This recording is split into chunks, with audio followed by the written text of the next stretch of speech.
केवट से नाव मांग ली। देवता हतप्रभ हो रहे हैं। साक्षात विभु नारायण परम परमेश्वर होकर एक दरिद्र के आगे हाथ पसार रहे हैं। विस्मित हो रहे हैं देवता। और तो केवट ने कह दिया प्रभु नाव मिलने वाली नहीं है, क्योंकि मैं तुम्हारा रहस्य जानता हूं। तुम्हारे पैर बड़े विचित्र हैं, इनमें विलक्षण प्रकार की एक धूल लगी हुई है, औषधि से अधिक प्रभावी है।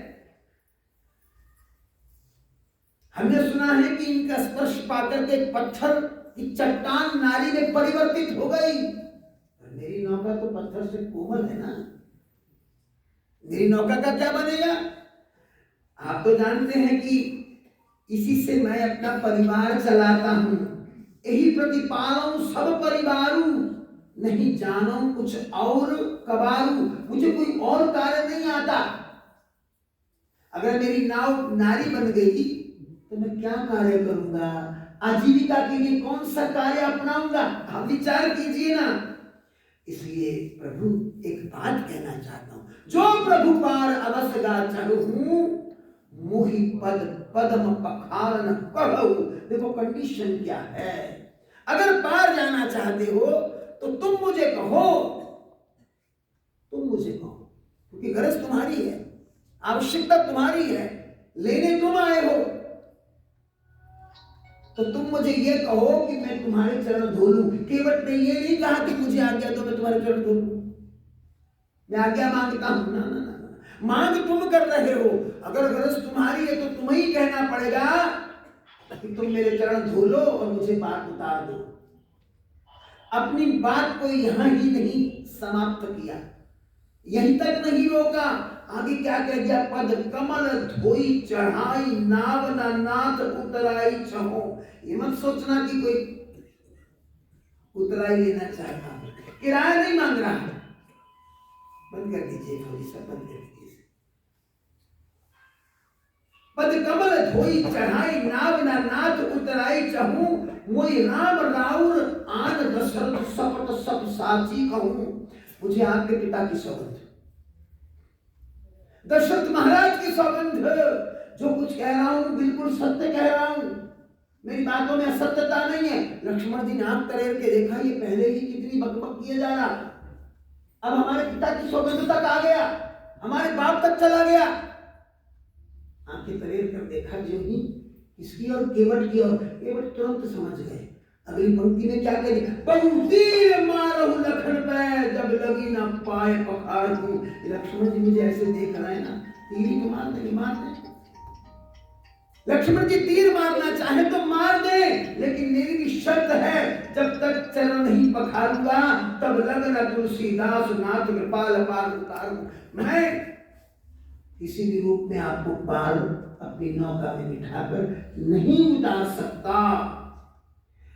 भगवान मर्म समझ गए, मेरे दिल की रमज़ें तू ही जानता है। भगवान हंसने लगे। लक्ष्मण जी तो उन शब्दों पर विचलित हुए, नैन तरेर कर देखने लगे, परंतु भगवान हंसने लगे। सुनी केवट के बैन प्रेम लपेटे, अटपटे भीतर प्रेम था। शब्द अटपटे थे, भगवान भीतर का प्रेम देख रहे थे, क्योंकि राम ही केवल प्रेम प्यारा। सुनी केवट के बैन प्रेम लपेटे, अटपटे बिहसे करुणा ऐन। हंसे ही नहीं, बिहसे, विशेष रूप से हंसे। हाँ, आज की हंसी में विशेषता थी, विलक्षणता थी, वैचित्र्य था। बिहसे करुणा ऐन चितई जानकी लखन तन। उन्होंने एक बार की सीता जी की ओर देखा, फिर लक्ष्मण जी की ओर देखा और हंसते ही चले गए। क्यों देखा? कहा कि देखो ये प्रेम का सुपात्र है, इसके प्रेम के सुपात्र में जो अगाध जल भरा हुआ है ना, उसके समान तो कोई सरोवर नहीं, कोई नदी नहीं, कोई तीर्थ नहीं, कोई समुद्र नहीं। अरे इसमें अवगाहन कर लो, इसके प्रेम के समुद्र में एक बार डूब के देखो। ये तो प्रेम का साक्षात मूर्तिमान स्वरूप है। दोनों की ओर देखा, मानो न्योता दे दिया कि आओ तुम भी आनंद ले लो। फिर भगवान ने बात को विलंबित नहीं कहा, एक बात में कह दिया। कृपा सिंधु बोले मुस्कुराई, मुस्कुरा करके कहा, सोई करूं जही तब नाव ना जाए। अच्छा भैया तुम वही कर लो जिस तुम्हारी नाव परिवर्तित ना हो जाए, नाव नष्ट ना होने पाए। बेगी आन जल, तुम धोना ही तो चाहते हो ना, और मुझसे यही कह रहे हो ना कि मैं तुम्हें कहूं, तो ठीक है मैं कह रहा हूं, बेगी आन जल, जल्दी से जल ले आओ, पाए पखारो, मेरे पैर धो लो, हो तो विलंब उतार पारो, मुझे देर हो रही है, मुझे पार कर दो। अभी सोचा आपने भगवान को किस बात की देर हो रही थी? कहां जाना था भगवान को? आपको कार्यालय जाना होता देर होती, दुकान खोलनी होती देर होती है, आपको टीवी का सीरियल देखना होता देर होती, भगवान को क्या करना था जो देर हो रही? तुलसीदास जी का एक निशब्द अर्थ नहीं है। भगवान कह रहे मैं भक्त का उद्धार करने आया हूं। जब भक्त भगवान का हृदय देख लेते तो उनसे रुका नहीं जाता, अपने भक्त का उद्धार करने के लिए तत्परता दिखाते हैं। मुझे देर हो रही है, तुम चरण धो, मैं तुम्हारा कल्याण करने के लिए आतुर होकर खड़ा। जब ये बात कही, तुलसीदास जी कहते हैं जासु नाम सुमृत एक बारा, उतरहि नर भव सिद्धू अपारा, सोई कृपाल केवट ही निहोरा, जही जग कीयत तिहु पग होते थोरा। भगवान श्री राघवेंद्र अनंत कोटि ब्रह्मांड नायक परमपिता परमात्मा, उनका एक बार नाम स्मरण करने पर भव सिंधु से जीव पार हो जाता है। आज वो केवट को पुकार पुकार के कह रहे हैं मुझे पार कर दो, मुझे पार कर दो। ये वही भगवान है जिन्होंने अपने एक चरण से ब्रह्मांड को नाप लिया था। तो कितना सुंदर संकेत दे दिया गोस्वामी जी ने, जही जग किए तीन पग होते थोरा, तीन पैर में सब कुछ नाप लिया, दो पैर में पृथ्वी और ब्रह्मांड नापा, और तीसरा ब्रह्म लोक में पहुंच गया। तो ब्रह्मा जी ने अपने कमंडलों के महज जल से भगवान के चरण पखारे, तो सुरसरी गंगा देवलोक में जाकर के विचरण करने लगे। गंगा जी की उत्पत्ति भगवान के चरणों से हुई। अब वहां पर भगवान राघवेंद्र थे, लक्ष्मण जी थे, सीता जी थी, और केवट तो बोले ही रहा था, अपनी वाणी से उनको लुभा ही रहा था, लेकिन गंगा जी भी तो थी। विचार करके देखो, आध्यात्मिक दृष्टि से गंगा जी क्या हैं? एक उनका अधिभौतिक स्वरूप है, वो जल है, अधिदैविक स्वरूप है। उसी रूप में वो गौमाता बनकर देवताओं के पास जाती हैं। आज गंगा मैया को हैरानी होने लगी, क्या हो गया? मैं तो बड़ी प्रसन्न हुई थी, ध्यान से सुने इस संकेत को, गोस्वामी जी के संकेत को, कि मैं बड़ी प्रसन्न हुई थी कि मेरे तट पर आज अनंत कोटि ब्रह्मांड नायक भगवान का आगमन हो गया। बोली सद्गुरुदेव भगवान की। गंगा जी कह रहे बड़ी आनंद में थी कि मेरे तट पर आज भगवान का आगमन हो गया, और सचमुच मुझे आज कुछ और लग रहा है। ये बात मेरे मन में जो आई, इसका सत्य नहीं है कुछ भी, सत्यात्मक आधार नहीं है कुछ भी। क्योंकि अगर यह भगवान होता तो गिड़गिड़ाता क्यों केवट के सामने? जैसे एक पैर में पृथ्वी नापी, दूसरे पैर में ब्रह्मांड नापा, तीसरा ब्रह्मलोक में पहुंचा दिया, आज भी एक चरण बढ़ाता और विराट होकर के एक पैर इधर रखता, दूसरा उधर गंगा के पार रखकर पार चला जाता। मुझे लगता है भगवान नहीं है, कोई और आया है। गंगा जी को संशय हो गया। गोस्वामी जी लिख रहे पद नख निरख देव सरिहरखी, चरणों को पहचाना, क्योंकि उन्हीं से उत्पन्न हुई थी गंगा जी। उन चरणों को पहचाना तो प्रसन्न हुई। सुनी प्रभु वचन मोहमती करशी, लेकिन उनके वचन सुनकर मोह में आ गई, मोहासक्त होकर के हृदय में संकोच करने लगी कि नहीं नहीं, आज गलती हो गई, मैंने गलत कर पहचान लिया, ये भगवान नहीं है, कोई और ही बहुरूपी आ गया है। उधर केवट ने क्या किया? भगवान से आज्ञा प्राप्त की। आज्ञा प्राप्त करने के बाद कठौता जल का भर करके ले आए। पानी कठौता भरी गई, आवा अति आनंद उमगी अनुरागा, चरण सरोज पखान लागा। भगवान के चरण धोने लग गया। भगवान के चरण कैसे धोए?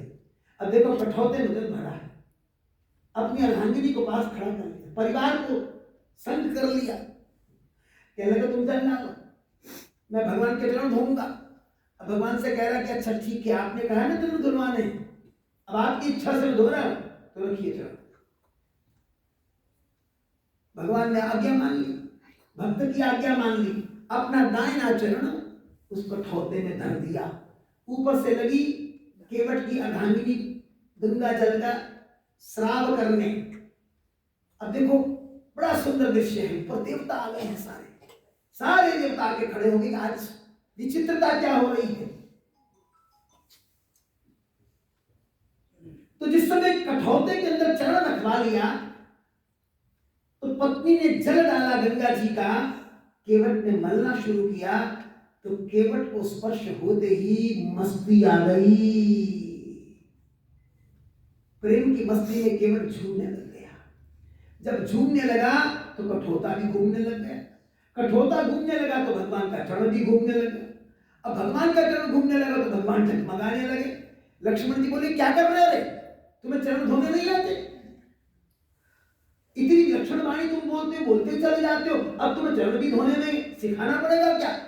बोले महाराज कैसे धोए जाते हैं? बोले धोने का नहीं है प्रश्न, प्रश्न ये कि अगर भगवान गिर गए तो तुम तो अपनी ही मर्जी से चला रहे। बोले गिर गए? अरे इनको गिर जाने का डर है तो इनसे कहो कि दोनों हाथ मेरे सिर पर रख दें। बोले भक्ति भक्त भगवान की जय। अब केवट के वचन सुनकर लक्ष्मण जी निरुत्तर हो गए, कोई जवाब नहीं, कोई उत्तर नहीं। भगवान तो चाहते ही थे कि मैं इसका उद्धार करूं, हो तो विलंब उतारूं पारूं। भगवान ने दोनों हाथ केवट के सिर पर रख दिए। उधर देवताओं में चर्चा होने लगी, ये क्या हो गया? आज तक ये सारे के सारे देवता जिस केवट के लिए कह रहे थे कि अपने पूर्व जन्मों के कर्मों से समुद्र का कछुआ गंगा जी का गरीब दरिद्र केवट बन गया है, मछलियां मार मार खाता है, आज वही सारे के सारे देवता क्या कर रहे हैं? वर्षी सुमन सुर सकल सिराही यही सब पुण्य पुंज को उनाही। उनकी स्टेटमेंट बदल गई, इसके समान कोई पुण्यवान संसार में है ही नहीं। जो पाप कर्म युक्त कह रहे थे, आज भगवान के आने से वही पुण्यवान बन गया। भगवान क्या नहीं कर सकते, सदगुरु क्या नहीं कर सकते। ये रामचरितमानस से कोई बात अपनी ओर से नहीं कह रहा। भगवान के चरण धुले, केवट के सिर पर हाथ थे, देवताओं ने पुष्प वृष्टियां की। बहुत देर तक ये दृश्य चला। भगवान आनंदित हो गए। पद पखार जल पान करी आप सहित परिवार। देखो उसने क्या किया, चरण धोने के बाद अपने पूरे परिवार को चरणामृत पिलाया, फिर अपने पितरों के नाम पर भी चरणामृत उनका भी स्मरण किया। रामचरितमानस एक मर्यादा का ग्रंथ है। अपने पूर्वजों का जो स्मरण करता है वही वस्तुतः भक्ति के पथ पर भी आता है। केवट ने अपने पितरों का भी स्मरण किया। सारे परिवार को चरणामृत पिलाने के बाद स्वयं पान किया। पद पखार जल पान करी आप सहित परिवार, पिता पार पितर पार करी प्रभु ही पुनि मुदित ले गयो पार। गंगा जी में बिठा, जो खड़ी थी नाव उसमें बिठा दिया। अब नाव में बिठाने के बाद केवट ने नाव चलानी शुरू की। अब केवट के मन में गुदगुदाहट आई, आज भगवान मेरी नौका में आ गए, मेरी जन्म मंत्रों की इच्छा भगवान ने पूर्ण कर दी। लेकिन अगर मैं बहुत जल्दी करूंगा, किनारे पर पहुंच जाऊंगा, तो भगवान के नौका को छोड़ करके चले जाएंगे। क्यों ना इस दृश्य को थोड़ी देर के लिए रोक लूं, अटका लूं। उसने क्या किया, पार जाने के लिए जो नौका सीधी चलाई थी, किनारे के पास से जाकर फिर घुमा ली, घुमाकर एक चक्कर लगाया और फिर किनारे की ओर टेढ़ा ले जाने लगा। सीधा जाता तो थोड़ी जल्दी पहुंच जाती, अब टेढ़ा ले जाऊंगा, टोकेंगे तो देख लूंगा, नहीं टोकेंगे तो एक चक्कर और सही। उसके बाद उसने उल्टा चक्कर काट लिया। लक्ष्मण जी को फिर क्रोध आया, आक्रोश आया, क्या कर रहे हो भैया? भगवान ने इशारा दिया, शांत रहा। जानते थे भगवान राम प्रेम से पूछते, केवट अरे तुम तो हमें पार लगाने वाले थे, तुम्हारे प्रेम की नौका में बैठकर हमारा उद्धार हो रहा है, हम पार जा रहे हैं, ये तुम लौटा लौटा करके क्यों ला रहे हो? केवट ने भगवान की ओर देखा, कहा प्रभु आपने 84 के कितने चक्कर लगाए हमसे, कितनी बार हमें 84 के चक्करों में घुमाया। तब तो आपने एक बार ना कहा, आज मैंने 3 ही चक्कर लगाए, आप उतावले हो गए। भगवान फिर हंसे, बहुत हंसे, बहुत हंसे। अब तो लक्ष्मण जी शांत हो गए। शांत होने के बाद केवट ने मर्यादा का निर्वाह किया और किनारे पे नाव ले गया। नाव जब किनारे पे गई, भगवान राघवेंद्र सपरिवार तट पर उतर गए तो केवट ने प्रणाम करना चाहा, दर्दनाक प्रणाम, आंखों में आंसू भर के प्रणाम किया। अब तक तो केवट अटपटा बोल रहा था, वो आंसू भर करके प्रणाम करना चाहता है। भगवान ने सीता जी की ओर देखा, अलादीन शक्ति की ओर देखा, अपनी अंतरंग भूता शक्ति की ओर देखा।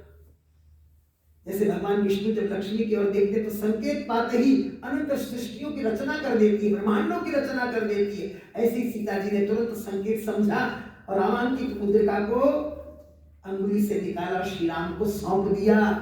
और भगवान श्री राम ने क्या किया?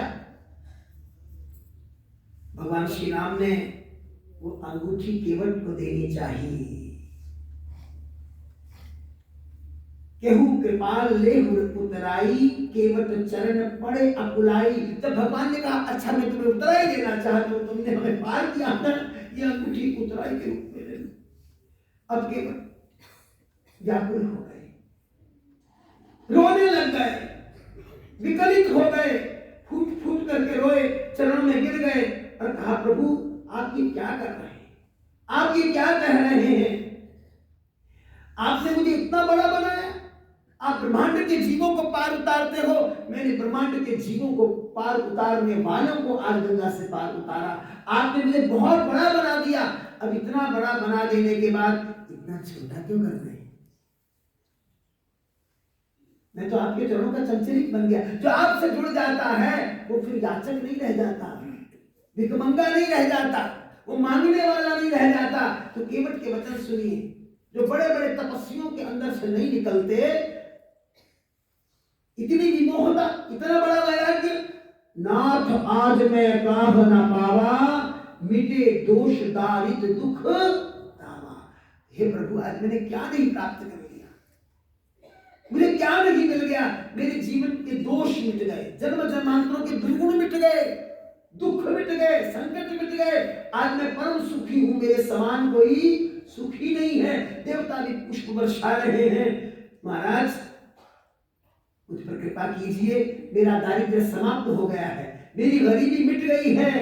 भगवान फिर हंसे, भगवान ने आशीर्वाद दिया। महाराज मैंने जन्म जन्मांतरों तक मजदूरी की, लेकिन आज आपने मेरी नौकरी में बैठ करके मुझे कृतार्थ कर दिया।